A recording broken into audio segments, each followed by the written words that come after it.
Hello students, પાઠશાલા learning as easy as 1 to 3માં આપનું સ્વાગત છે. સમાંતર શ્રેણી ચેપ્ટર નંબર 5 ધોરણ 10માં આજે આપણે સ્વાધ્યાય 5.4નો દાખલો નંબર 1 ગણીશું.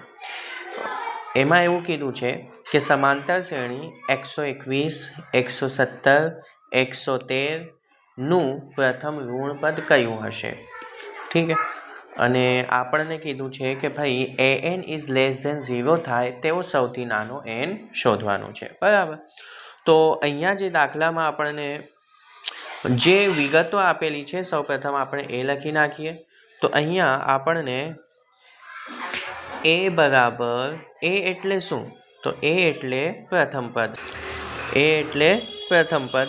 તો અહીંયા જે પ્રથમ પદ આપણને 121 આપેલ છે, તો આપણે લખીશું કે પ્રથમ પદ a બરાબર 121. હવે આપણે સામાન્ય તફાવત શોધવો હોય તો સામાન્ય તફાવત d બરાબર બીજું પદ માઇનસ પ્રથમ પદ, બરાબર. તો અહીંયા બીજું પદ આપણને શું આપેલ છે? 117 અને પ્રથમ પદ છે 121. તો બીજા પદમાંથી આપણે પ્રથમ પદ જે છે એ માઇનસ કરીશું. બીજું પદ છે 117 અને પ્રથમ પદ છે 121. 117માંથી 121 જાય તો કેટલા વધશે?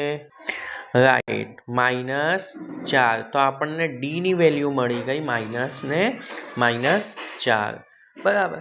હવે પ્રશ્નમાં જ્યારે પણ આપણને એવું કીધું હોય કે એનું કયું પદ પ્રથમ ઋણ હશે, ઠીક છે, નું પ્રથમ ઋણ પદ કયું હશે, જો પ્રશ્નમાં તમને એવું કીધું હોય તો આપણે શું કરશું? આપણે લખીશું an જે છે એ 0 કરતાં કેવો હોવો જોઈએ? નાનો, બરાબર. તો આપણે an નો ફોર્મ્યુલા મૂકીએ. an બરાબર શું? તો an બરાબર a plus n minus 1 into d is less than 0. હવે અહીંયા આપણને જે વસ્તુ આપેલી છે એ આપણે સૂત્રમાં મૂકીશું ને જવાબ લાવીશું. ખૂબ જ સરળ દાખલો છે. જો અહીંયા એ આપણને કેટલા આપેલા છે? તો એ જે છે એ 121 આપેલા છે.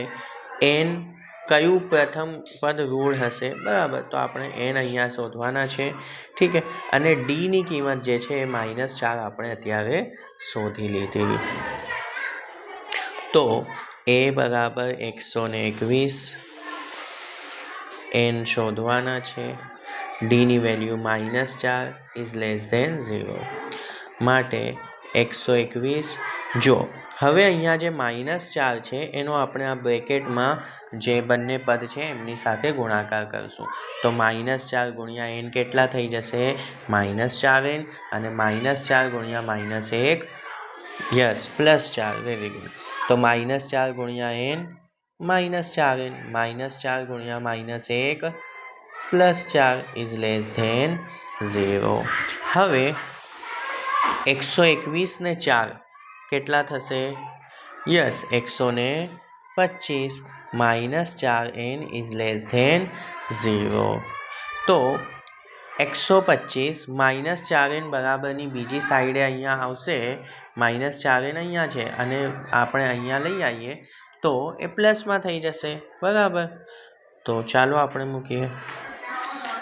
માટે 125 ભાગ્યા 4 ઇઝ લેસ ધેન n, ઠીક છે.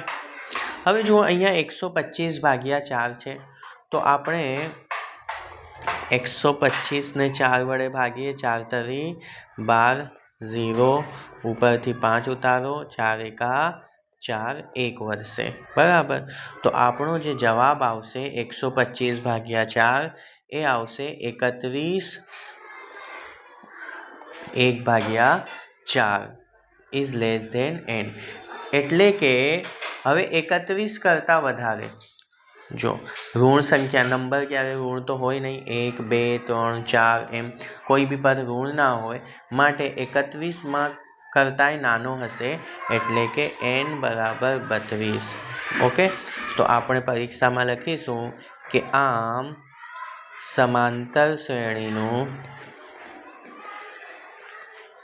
32મું પદ જે છે એ ઋણ હશે.